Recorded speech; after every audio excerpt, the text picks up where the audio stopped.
ఉరికి ఉరికొచ్చి విగ్రహాలకు దండలేస్తా ఉన్నారు. పాపం ఉరికి మా బురకలు తీస్తా ఉన్నారు. అదే మీ అయ్య దగ్గరికి ఎవడన్నా పోయి బురకలు ఇస్తాడా రాత్రి? ఎందుకంటే ఆయనకు చరిత్ర లేదు. పాపం ఉన్న చరిత్ర అయినా వ్యభిచార చరిత్ర ఉన్నది, నీచమైన చరిత్ర ఉన్నది నా తండ్రికి అనే విషయాన్ని ఈ సందర్భంగా కోపంగా చెప్పదలుచుకున్నాను. ఎందుకంటే మా బాబాసాహెబ్ అంబేద్కర్ గారిని, వారి విగ్రహాన్ని, వారిని ప్రేమించే వాళ్ళని పోలీస్ ఆంక్షలు పెట్టి ఇవాళ ఇక్కడ ఉన్న సిఐని అడుగుతున్నా, నిజంగానే మీకు రాజ్యాంగం అర్థమై ఉంటే, మీ రాజ్యాంగాన్ని అనుసరించి మీకు పోలీసు ఉద్యోగం ఉన్నదని మీరు భావించి ఉంటే, రాత్రి ఏదైతే దొంగలాగా వచ్చిన ఈ బురకం తీసినటువంటి దొంగల మీద కేసు పెడితే మీరు నిజమైన ప్రజాస్వామ్యవాదులు అవుతారు. ఏ విధంగా వాళ్ళు వస్తారు? ఎందుకు 144 సెక్షన్ ఉండాలి? కనుక ఇవాళ దానికి జవాబు చెప్పాలి. సిపి గారు కావచ్చు, మంత్రి కావచ్చు, ఇవాళ ఇక్కడ ఉన్నటువంటి సిఐ కావచ్చు. ఎందుకంటే ఇక్కడ ఉన్నటువంటి నాలాంటి సీనియర్లు తెలుస్తుంది నీ తండ్రి చరిత్ర ఏందో. ఆయన స్పీకర్ గా వచ్చే వరకు చినిగిపోయిన లాల్చీలతోటి ఆర్టీసీ బస్సులు వచ్చి పోయిన విషయం మాకు మాత్రమే తెలుసు. అదే నిన్నటి వరకు కమాన్పూర్ లో కావచ్చు, ఎక్కడెక్కడనో మేము విగ్రహాలు ఓపెన్ చేయలేదా? గౌరవంగా ఓపెన్ చేసినామా? ఈ విధంగా 144 సెక్షన్లు ఉండేనా? అంటే మేము ఓట్లేసి నీకు అధికారం ఇస్తే, మా కోసం వాళ్ళ జీవితాలనే త్యాగం చేసినటువంటి మా మహనీయులను మేము గౌరవంగా, మా విగ్రహం మాది, ఆ గద్దె మాది, ఈ ఊరు మాది, అసలు మీరే వడరా? నాకు అర్థమైతలేదు. మీకెందుకురా ఈ విగ్రహం మీద అంత కక్ష? ఎందుకు మీరు దండలేయాలి? మేము ఓపెన్ చేసినాక చేయాలి. మేము ఓపెన్ చేసినాక వచ్చి మీరు ఆయనకు పూలేసి కాళ్లకు దండం పెట్టుకోవాలి. మా దేవుడు బాబాసాహెబ్ అంబేద్కర్ ముఖ్యమని మేము చాటి చెప్పినాం తప్ప మీలాగా. కనుక ఇవాళ దుద్దిల్ల శ్రీధర్ గమనించాలి. నువ్వు ఎట్లనే ఎక్కువ చేస్తా ఉంటే నీ అయ్య నీచ చరిత్ర అని చెప్తా. నాకు ఇంకొకసారి ఏమి కాకపోయినా ఇబ్బంది లేదు.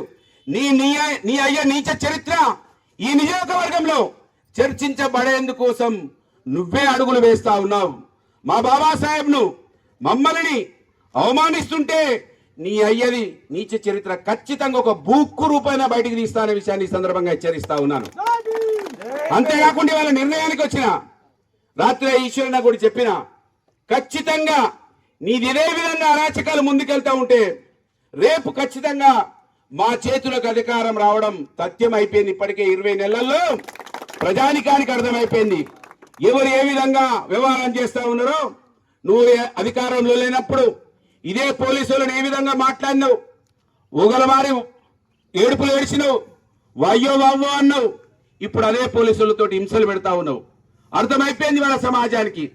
ఖచ్చితంగా అధికారం రాగానే నీ అయ్య బొమ్మల దగ్గర అంబేద్కర్ బొమ్మలు ఉంటాయనే విషయాన్ని ఈ సందర్భంగా గుర్తు చేస్తా ఉన్నాం. మొత్తం నీ అయ్య విగ్రహాలు పీకేస్తా. పీసేక ఆ ప్లేస్లలో అంబేద్కర్ విగ్రహాలు అప్పుడు ఎవడు అడ్డం వస్తారో చూస్తా. ఏ 144 సెక్షన్ వస్తుందో చూస్తా. ఈ విధంగా నేను అవమానించుకుంటా పోతా ఉంటే నీ అయ్య సొమ్ము ఉన్నదా? ఏమన్నా నీ తాత సొమ్ము ఉందా? నీది రూపాయి ఉందా? ఎందుకు మేము అగౌరవపడాలి?